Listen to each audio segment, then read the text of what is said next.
여기서 결국 이제 이런 질문이 나올 수밖에 없는데 그러면은 되게 다른 답이 나올 수 있다고 생각하는데 그럼 인간과 다른 여타 동물들을 어떤 구분짓는 어떤 기준이 있다고 생각하신다면 그게 어떤 거라고 생각하시는지. 항상 이런 문제를 접하면 과학자는 똑같을 거예요. 인간이란 무엇인가? 인간의 정의부터 생각을 해야지만 이 질문이 시작되거든요. 네. 그래서 그러니까 인간에 대한 그 정의가 여러 가지가 사실 있잖아요. 있을 수 있겠죠. 여기 작가님도 많이 아실 것 같은데 저 같은 과학자한테 물어보면 인간은 DNA에 있는 정보로 규정되는 그런 종이죠. 그러니까 종이란 건 별게 아니라 서로 번식이 되면 종이에요. 서로 이제 교미 적당한 단어가 그렇죠? 뭐 짝짓기. 예, 그렇죠. 짝짓기. 그러니까 사실 종에 대한 정의는 그런 식으로 짝짓기로 정의가 되어 있는 거고 우리 인간이란 호모사피엔스라는 종은 우리가 가진 DNA 정보를 가지고 이야기할 수 있고요. 그러면 다른 종과는 DNA가 조금 다른데 그 다른 동물과 또 다른 동물은 또 DNA가 약간 다르죠? 김영하 선생님은 이 얘기에 대해서 어떻게 생각하세요? 어렵다고 생각합니다. 지금 많이 골똘히 생각에 잠겨 계시더라고요. 인간이란 무엇인가. 근데 이제 저는 이야기를 쓰는 사람이니까 인간과 다른 종을 구분하는 가장 큰 것은 인간은 이야기를 한다는 거죠. 없는 이야기를 만들어내기도 하고. 어쨌든 이야기를 한다는 거죠. 이야기를 한다는 게 정확하게 뭐랄까 좀 이야기라는 게 그러니까 뭐 인간이랑 모기도 다르지 않고 인간이랑 원숭이도 다르지 않지만 이야기를 안 하잖아요. 이야기라는 거는 생존에 필요한 정보들을 굉장히 효과적으로 전달하는 매체거든요. 그러니까 우리가 생존에 필요한 여러 가지 정보가 있지만 이거를 그냥 직설법으로 전달하면 잔소리가 돼서 듣기 싫어해요. 늑대 조심해라, 뭐 호랑이 조심해라 이런 거보다는 늑대와 호랑이에 관한 무서운 얘기를 애들한테 들려주면 옛날에 각인이 되는 거죠. 늑대는 진짜 무서운 거구나. 그게 또 감정으로 전해지기 때문에 정보로 듣는 것보다는 감정으로 우리가 들으면 몸이 반응하거든요. 이런 식으로 해서 이런 정보들을 효과적으로 전승하고 전파시키고 심지어 막 퍼져나가기까지 하잖아요. 이런 것들을 잘하는 어떤 인류가 득세했을 가능성이 있다는 거예요. 그러니까 바로 지금 정확히 좀 전에 말씀하신 그 지점이 제가 처음에 이야기를 시작할 때 과학이 인간에 대해서 어떤 이야기를 해준다면 그 이야기를 할 때 가장 중요한 과학 이론은 진화론일 것이다라고 이야기했잖아요. 왜냐하면은 바로 지금처럼 왜 인간은 이야기를 좋아할까? 보통은 이런 질문은 답을 할 수 없는 질문이라고 알려져 있었는데 지금 바로 이제 이야기를 더 좋아하는 사람들은 생존에 유리했을 거야. 바로 이게 진화론이 인간을 설명해가는 방식이거든요.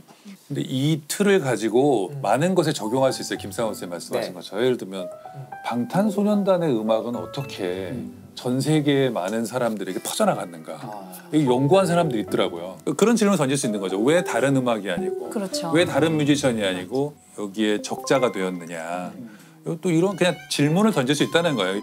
그럼 남준 씨 같은 경우에는 이 BTS가 이렇게 글로벌한 대성공을 거둔 이유, 그들은 왜 달랐나?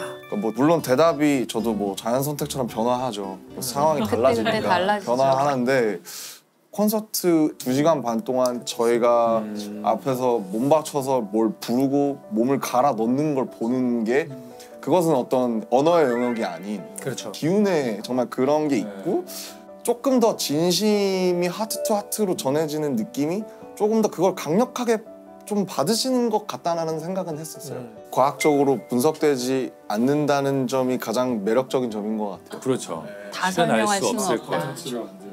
어떻게 정확하게 규명할 수 없는 그 모호함과 여백이 좋아요. 저는.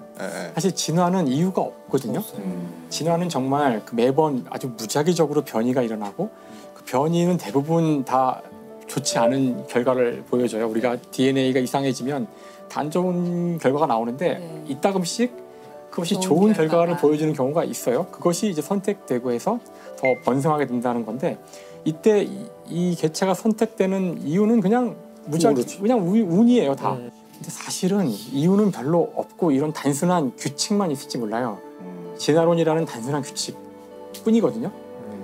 그래서 이 다윈의 종의 기원의 마지막 이게 문장인데 처음에 몇몇 또는 하나의 형태로 숨결이 불어넣어진 생명이 여러 가지 힘을 통해 그토록 단순한 시작에서부터 가장 아름답고 경이로우며 한계가 없는 형태로 전개되어 왔고 지금도 전개되고 있다는 생명에 대한 이런 시각에는 장엄함이 깃들어 있다.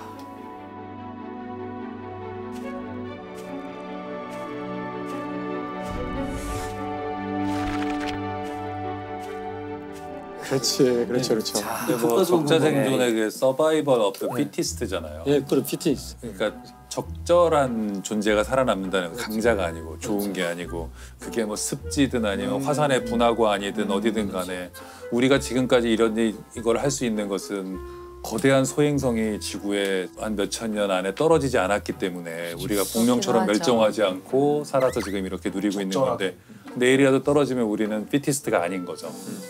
제가 생각할 바이러스만 때는 살아남겠지. 진짜 여기 계신 선생님들한테는 링거병만 꽂아 놓으면 며칠 동안 얘기할 수 있는 분들이에요. 매트릭스인가요? 매트릭스 끊고 누워가지고 뇌만 싶은데 이렇게 끊을 수가 없어요. 지금 벌써 이제 슬슬 11시간 마무리를 해야 될 것 같긴 한데 이렇게 되는 거구나. 오.